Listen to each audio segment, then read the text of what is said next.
Alléluia. Si tu es dans la joie, pousse les cris du Seigneur.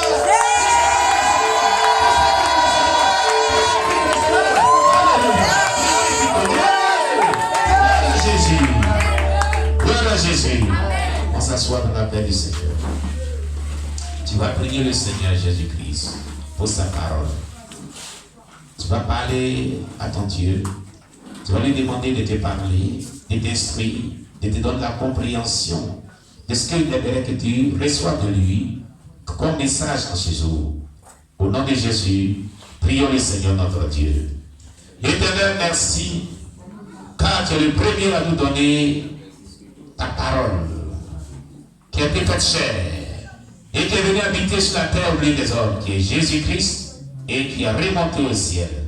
Ce matin, nous allons écouter cette même parole vivante, vivifiante, édifiante, Seigneur. Nous nous remettons entre tes mains. Nous prions Jésus, que tu parles à nos cœurs. Nous prions Jésus, que tu nous instruises. Nous prions Jésus, que tu nous donnes la compréhension de tout ce que tu aimerais que nous recevons de toi, comme ta parole. Au nom puissant de Jésus-Christ, sois élevé, sois béni, sois exalté, toi le roi des rois, toi le Dieu tout-puissant. Merci Seigneur, au nom de Jésus-Christ. Amen. La suite de nos thèmes eschatologiques sur les événements de dernier temps. Amen. Nous sommes dans une série de messages sur l'eschatologie. L'eschatologie est le thème qui parle des événements des derniers temps. Amen. C'est ainsi que nous avons eu donc les thèmes tels que le retour de Jésus-Christ et l'enlèvement de l'Église. Amen. Alléluia. Nous avons donc eu comme thème l'enlèvement de l'Église, la résurrection des morts, la grande tribulation, le second avènement de Christ, le règne millénaire, le jugement du grand trou blanc. Et nous sommes arrivés sur le nouveau ciel et la nouvelle terre. Amen. Ce sont des événements eschatologiques qui parlent de la fin des temps. Et comme nous sommes dans la fin des temps, il va falloir bien sûr de près ces différents sujets que nous partageons ensemble. Amen. Donc le nouveau ciel et la nouvelle terre, ce thème merveilleux que nous avons entamé depuis un certain temps. Nous avons donc dit la dernière fois que nous parlions de ce thème que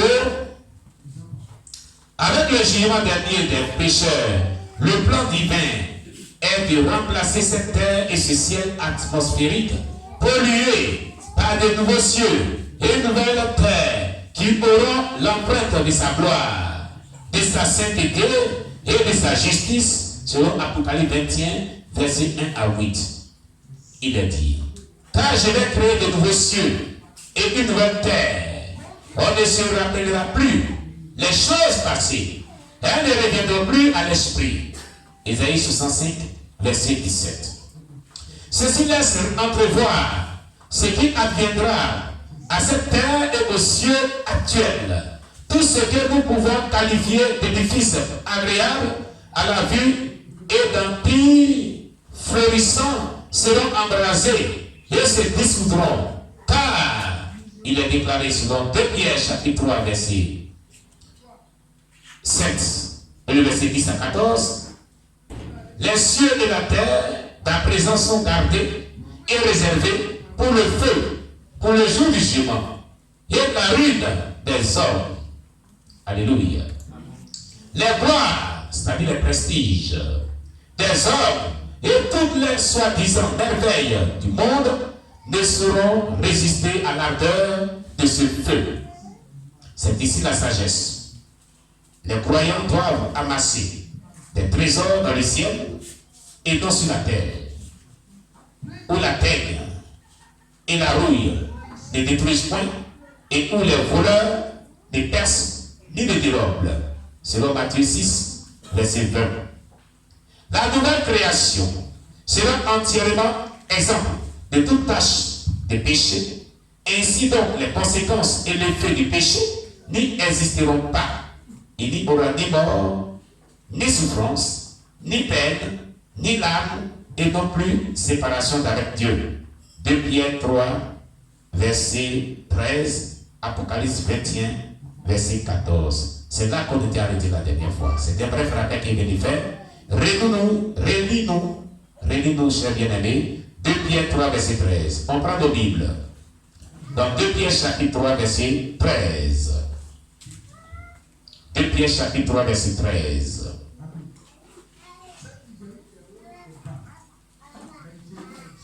Amen. 2 Pierre chapitre 3, verset 13. Si tu as trouvé le livre. 2 Pierre chapitre 3, le verset 13. Oui. Mais nous attendons, selon sa promesse, de nouveaux cieux, et une nouvelle terre, où la justice habitera. Vous comprenez? Amen. Amen. Mais nous attendons, selon sa promesse, de nouveaux cieux et une nouvelle terre où la justice habitera. Ça veut dire s'il y a un nouveau cieux, s'il y a des nouveaux cieux et il y a une nouvelle terre, c'est que ces cieux que nous voyons et cette terre que nous voyons disparaîtront comme la Bible a dit. Parce que cette terre où nous sommes, il n'y a pas de justice vraie. Il n'y a pas de justice vraie. Il y a l'injustice. La loi du plus fort, la loi des Illuminati est en train d'impacter le monde. C'est l'injustice totale. Le mal. Pour les enfants de Dieu véritables, qui se sanctifient, qui attendent l'avènement du Seigneur, se repentant, vivant de la crainte de Dieu, marchant sur la sainte doctrine et marchant sur l'esprit, Dieu promet de nouveaux cieux et une nouvelle terre où la justice véritable de Dieu habitera. Ils vivront sur là. C'est une promesse que Dieu les a faite. Dieu tient toujours à ses promesses.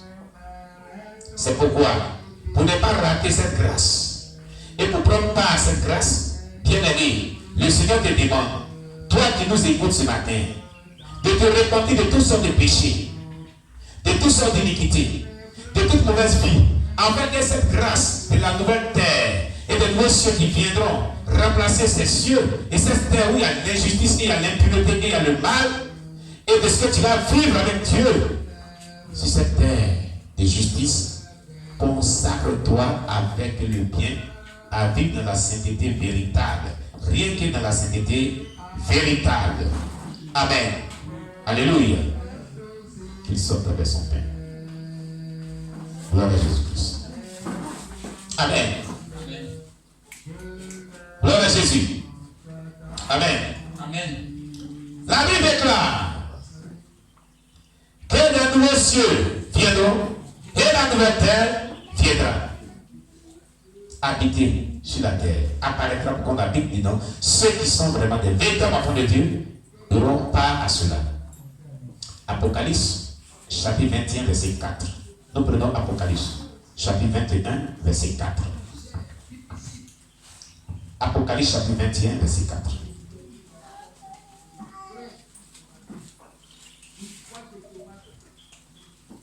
Voilà ce que la Bible nous dit. Apocalypse chapitre 21, le verset 4. Oui. Il essuiera toute larme de leurs yeux. Il essuiera toute larme de leurs yeux. Et la mort ne sera plus. Et la mort ne sera plus. Et il n'y aura plus ni deuil ni cri. Et il n'y aura plus ni deuil, ni cri, ni douleur. ni douleur. Car les premières choses ont disparu. Car les premières choses ont disparu. Écoutez. Sur cette terre de justice qui va venir avec les nouveaux cieux, ceux qui vont habiter avec Christ, Christ essuiera toutes les larmes de leurs yeux. Pourquoi? Ils auront souffert l'injustice sur la terre. Ils ont été persécutés. Ils ont été haïs. Ils ont été traumatisés. Ils ont été dans la douleur à cause de son nom, à cause de l'évangile, à cause de la vie de justice. qu'ils ont recherché. Ils avaient soif de la vie de justice, de la sainteté. Ils se sont moqués d'eux. On les a persécutés, on les a haïs, on les a humiliés, on les a frappés, on les a blessés à cause de l'évangile, à cause de la sainteté. Dieu essuiera leurs larmes. Sur cette terre de justice qui va apparaître.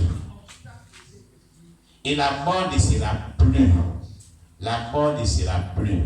Là où il n'y a plus de mort, c'est un paradis. C'est la vie éternelle. C'est l'éternité. C'est l'éternité. Où il n'y a plus de mort, tu vis éternellement.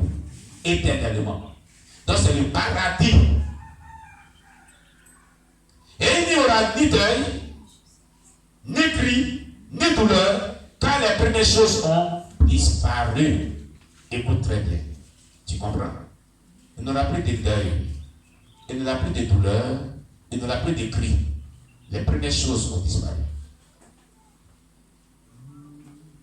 Quand ce premier ciel va disparaître, cette première terre va disparaître, les cieux qui vont venir d'avec Dieu et la terre qui va venir d'avec Dieu, où Dieu va habiter avec ses enfants véritables, qui sont sanctifiés, qui ont trempé dans leur robe, dans le sang de l'agneau de Dieu, qui sont purs et qui ont été enlevés et qui ont vécu vraiment la grande tribulation dont ils sont morts et ils ont été vraiment victimes de la grande tribulation qui sont restés intacts sans renoncer à Jésus.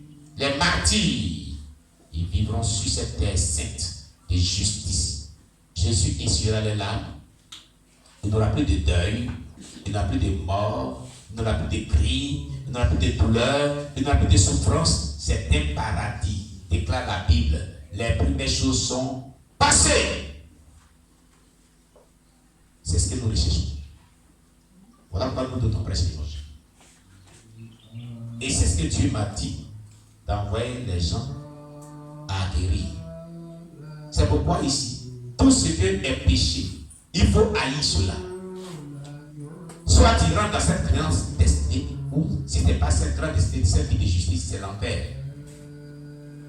C'est l'enfer. Ce sont des réalités dans la Bible que Dieu nous demande de prêcher à l'humanité. Nous sommes dans les derniers temps. La trompette de Dieu peut sonner d'un moment à l'autre. Ne dis pas que je ne suis pas encore prêt, ça sera difficile pour moi, je ne suis pas encore prêt. Si tu as raté, c'est l'enfer. Voilà une telle vie qui t'attend. Déclare la Bible. Apocalypse 21, verset 4. Dieu va essuyer tes larmes. Même si les gens se sont moqués de toi. Les gens t'ont haï. Je préfère cela pour rentrer dans la vie éternelle. Où il n'y a pas de deuil, il n'y a pas de mort, il n'y a plus de souffrance, il n'y a plus de douleur, où je serai sur mes larmes, où je serai heureux pour l'éternité. Je préfère cela. Je préfère cela. J'ai appelé maman Anastasie. Et je l'aime toujours. Comme une maman qui est vraiment dans le Seigneur, dans l'amour de Jésus.